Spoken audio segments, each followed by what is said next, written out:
আপনার বাবা আপনাকে সবকিছুই দিয়ে গেছেন, শুধুমাত্র লড়াই করতে শিখিয়ে যাননি। বাবা শুধু ভালোবাসতে শিখিয়েছে। সবসময় বলতো ভালোবাসা দিয়ে নাকি পুরো পৃথিবী জয় করা যায়। ভালোবাসা খুব দামি জিনিস না, তবে সেটা যত্রতত্র বিলিয়ে দিলে লোকে সস্তা ভাবে। আপনি এভাবে ভেঙে পড়লে আপনার শত্রুরা উৎসব করবে। আপনি কি চান আপনার বাবার সারা জীবনের কষ্ট সেই হায়নাদের হাতে চলে যাক? আমাকে একটু ঘুরতে নিয়ে যাবা সুন্দর কোনো জায়গায়? জানো, ছোটবেলায় মা যখন খুব বকা দিত, বাবা আমাকে ঘুরতে নিয়ে যেত। ব্যাস, অমনি আমি খুশি।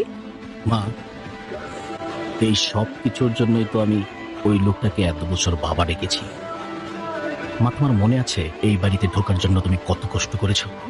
তোমার সেই কষ্ট আমি বৃথা যেতে দেব না। কিন্তু কে জানতো তোর বাবা ওই মেয়ের নামে সবকিছু করিয়ে রেখেছে? সমস্যা কোথায়? যদি সেই মেয়েটা এই পৃথিবীতে বেঁচে না থাকে। এত সহজে হবে না।